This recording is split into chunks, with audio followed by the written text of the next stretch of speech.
joka kerralla pyörä on hajonnut ja paljon mennyt hosumisen piikkiin, niin nyt kunto on heikompi ja mennään maltilla. Joo, nyt pitää nauttia vähän väliin. Mun henkilökohtainen tavoite on päästä maaliin. Mua vähän jänskättää tää pituus tässä kilpailussa. Ei loukata, mutta voitetaan. No, kuntoharrastajia, eli treenattu vuosi niin kuin normaalisti 5-6 kertaa viikko kuntoharjoitteluun, niin jos ei sillä pärjää, niin sitten millään. No aika jännittyneen. Voittaja fiilis. Aivan mahtava. Hyveilyfiilis. Kesän kohokohta tähän mennessä. Kyllä. Ei mitään ennakkoluuloja. Hieno maasto. Yyterissä on lapsuudesta saakka pyöritty niin paljon, että hiekkaa paikat täyteen, niin sillä lailla homma korjautuu. Mulla on ainakin sellainen olo, että on aika rankka. Ja siellä voi olla aikamoisia yllätyksiä. Ei tiedä kaikkea, mitä siellä tulee eteen. No just se, että ei tiedä yhtään, mitä sieltä tulee. Että ei oikeastaan ole odotuksia. Odotuksia on se, että on paljon kaikkea monipuolista. En mä ihan mielenkiinnolla odota niitä kauheita rasteja. Tää on haastava hieno kisa tämmöset, että kaikki uusi on ihan hienoa jännää. They say we are crazy people, but actually we're not. We are just from Finland.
Need his name up in lights, he just wants to be heard, whether it's the beat of the mic. He feels so unlike everybody else, alone, in spite of the fact that some people still think that they know him, but fuck him, he knows the code. It's not about the salary, it's all about reality and making some noise, making a story, making sure his click stays up. That means when he puts it down, Tox picking it up. Let's go. Who the hell is he anyway? He never really talks much, never concerned with status, but still even him starstruck. Humble through opportunities given despite the fact that many misjudge him cause he makes a living from writing raps. Put it together himself, now the picture connects. Never asking for someone's help or to get some respect. He's only focused on what he wrote. His will is beyond reach, and now it all unfolds. The skill of an artist. This is 20% skill, 80% fear. Be 100% clear, cause Ryu was ill. Who would've thought he'd be the one that set the West in flames? And I heard him wreck it with the Crystal Method, name of the game. Came back, dropped Megadeth, took him to church. I like Bleach, man. Ryu had the stupidest verse, this dude is the truth. Now everybody giving them guest spots and stocks through the roof. I heard he fucking with that stock.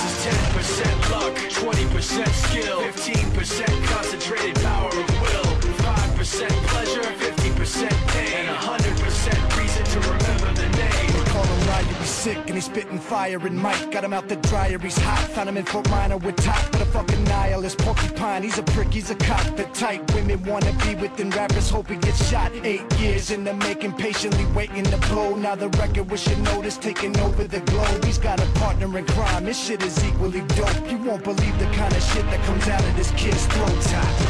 He's not your everyday on the block. He knows how to roll with what he's got, making his way to the top. He often gets a comment on his name. People keep asking him, was it given that birth or does it stand for an acronym? No, he's living proof. Let him rock in the booth. He'll get you buzzing quicker than a shot of vodka with juice. Him and his crew are known around as one of the best. Dedicated to what they do and give 100%. Forget Mike, nobody really knows how or why he works so hard. It seems like he's never got time because he writes every note and he writes every line. And I've seen him at work when that light goes on in his mind. It's like a design is written in his head every time before he even touches a key or speaks in a rhyme. And those motherfuckers he runs with, the kids that he signed, ridiculous, without even trying. How do they do it? This is 10% luck, 20% skill, 15% concentrated power of will, 5% pleasure, 50% pain, and 100% reason to remember the name. This is 10% luck, 20% skill, 15% concentrated power of will, 5% pleasure, 50% pain, and 100% reason to remember the name. Fort Minor, M. Shinoda, Styles of Beyond, Ryu, Talk Beer, Machine Shop.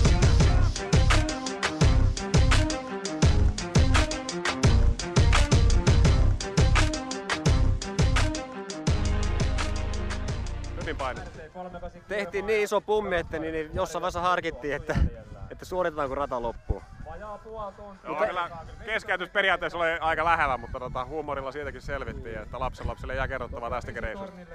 Ihan hyvin meni, ei oikein virhe tullut. Paintballi oli ehkä se oli ainoa isoin virhe. Siinä ei saatu edettyä normaali nopeat vauhtia. Mutta pyydetään tänne suoraan tänne raastolipun eteen, niin hiiltomiehet ladies. Tytöt paikalle, aplodeiden kerran.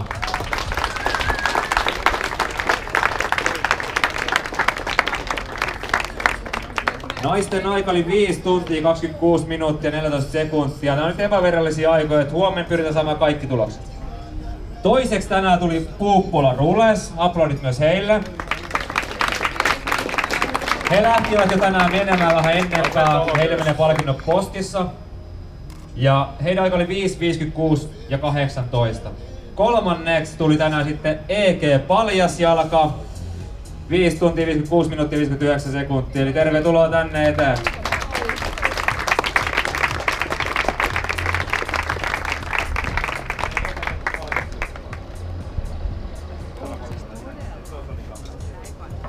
Ja ykköspalkinto naistensarjassa on tällä kerralla, että Sonin action-kamerat saa sitten videokuvattua hyvin tulevia kamppailuita.